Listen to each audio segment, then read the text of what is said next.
A conversation I have a lot with people is about the difference between mindfulness and meditation.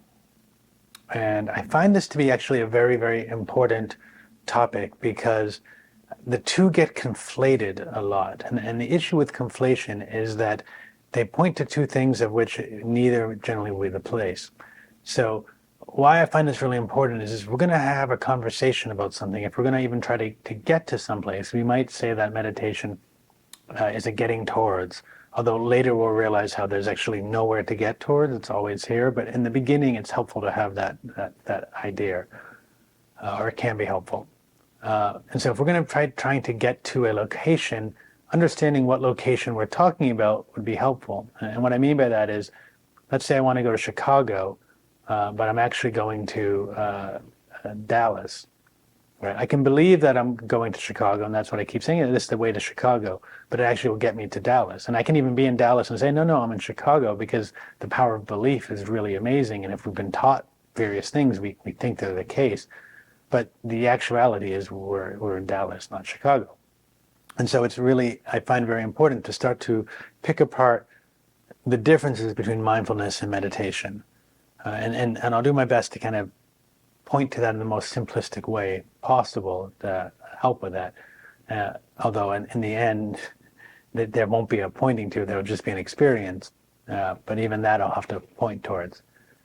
So one thing I like to tell people when I'm working with them is that mindfulness can be seen as the doorway into the house that is meditation. But you can have a house in some regard without a door. You can enter in a house without a door.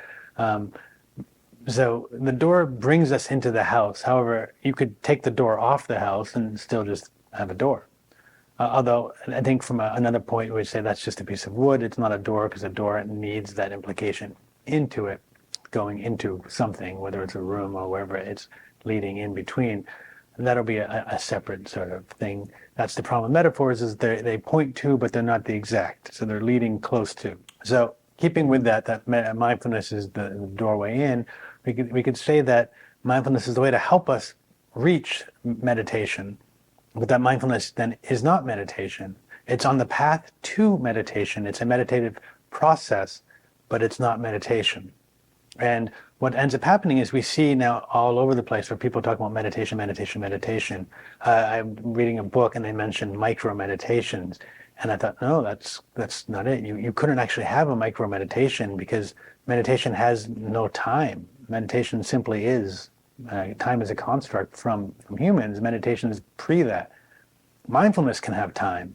So you can have a micro mindful activity, but that's not a micro meditation.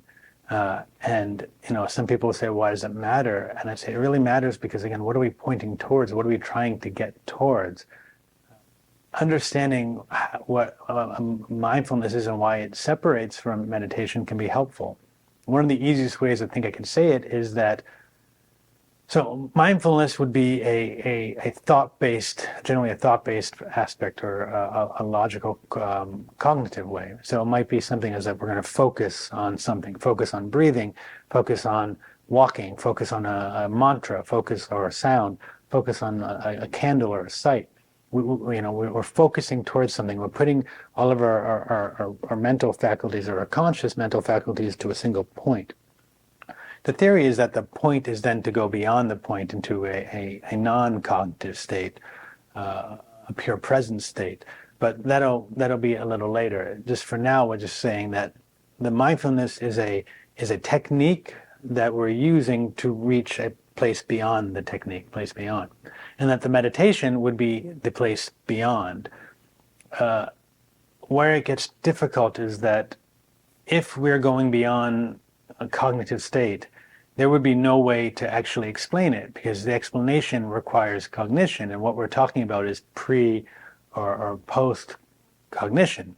So we would fall into some areas. That's why pointers come very helpful, that they can point towards the thing, which isn't exactly it, but it helps us start to understand it more. So loosely, we could say that any sort of conscious aware place would be mindfulness, and this pre-conscious, sometimes called big C conscious, would be the meditation. So when we're in a place of trying to be there or even thinking about being there, that would be, or even say to some extent, even recognizing what's happening in the moment, that generally will be a mindfulness. But when we just simply are, when there is no thoughts to be had, it's just simply life happening, that would be meditation. And there's other terms as well. You might even say that's a more somatic or more embodied place of being. I think that they're all kind of pointing to the same aspect. And so starting to understand, well, what is the difference is helpful, because if you want to get to the path, you have to actually understand what is the path. And so this is just a quick, although not that quick, way of trying to help people understand the difference between mindfulness and meditation so that they can start to reach meditation or be in meditation easier. And I'll start to do other videos, hopefully as well, that'll help in that. So I hope this has helped in some way. I hope we've learned something new, but also we've unlearned some stuff we took to be that may not have been.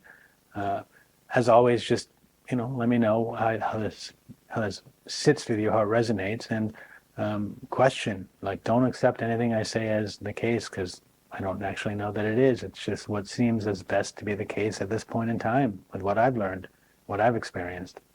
So, in the meantime, just be awesome, be well, and I'll see you the next time. Peace.